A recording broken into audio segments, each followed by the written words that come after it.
Kemudian di Solo, apa benar patroli Kapolresta Solo datang ke kantor partai? Kami sudah lakukan pengecekan. Dalam konteks operasi Mantap Brata memang ada target tempat, Pak. Ada target kegiatan, ada target orang, dan ada target benda, Pak. Jadi tempat, kegiatan, orang, dan benda atau barang, Pak. Jadi objek penting dalam pemilu ini, dalam tahapan pemilu, salah satunya adalah kantor-kantor, Pak. Kantor-kantor KPU dan sebagainya. Nah, kami juga jawab terkait dengan pemasangan CCTV, Pak, supaya tidak disalah tafsirkan. Dalam berbagai kesempatan sering terjadi perbuatan pidana seperti aksi anarkisme, kemudian teror, dan maka sangat perlukan adanya data video dengan highlight HD itu, Pak. Dan pun kita tidak pasang di dalam kawasan kantor KPU, kita pasang publik, Pak. Contoh misalnya yang menjadi tanggung jawab kami KPU RI yang berada di Jalan Imam Bonjol. Kebetulan KO-nya Pak Ruby yang hadir. CCTV sengaja, Pak, high resolution dan memiliki kemampuan face recognition. Di Jalan Imam Bonjol kita pasang, Pak. Di dalam tidak ada, Pak. Kalaupun kita membutuhkan video yang ada di dalam, maka harus ada laporan polisi, Pak. Setelah naik sidik, baru kami meminta rekaman.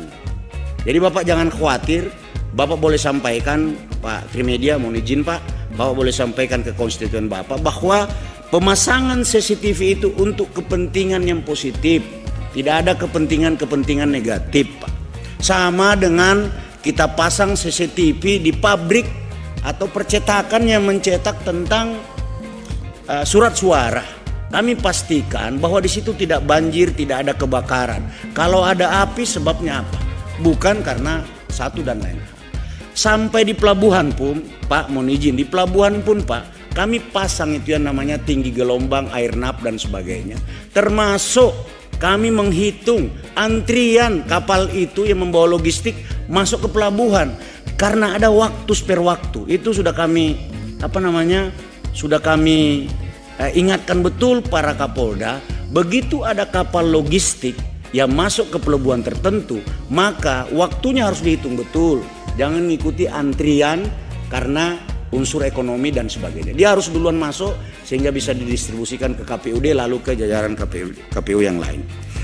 Ini, Pak, terkait dengan Pak Trimedia.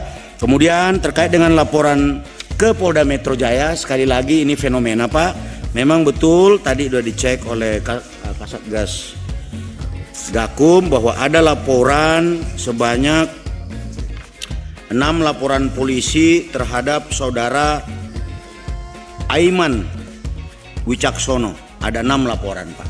Karena ada laporan, maka penyidik Direktorat Reserse Kriminal Khusus Polda Metro Jaya akan melakukan klarifikasi, Pak. Klarifikasi ini kan artinya melakukan penyelidikan.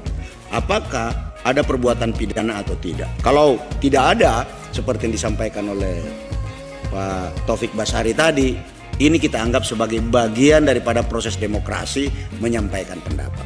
Tapi publik juga harus dididik untuk tidak menyampaikan sesuatu yang tidak berdasarkan fakta. Apa benar ada komandan yang memerintahkan bawahannya berpihak kepada caleg tertentu atau partai tertentu atau capres tertentu? Apa benar seperti itu? Siapa? Kan katanya banyak. Nanti akan kami klarifikasi, Pak. Jadi tidak usah takut, Aiman datang saja. Siapa orangnya? Buka. Jangan cuma berani bicara tapi tidak berani bertanggung jawab. Karena jangan membangun sebuah narasi yang kemudian berakibat kepada terganggunya alam sadar publik. Saya kira Komisi 3 sangat memahami.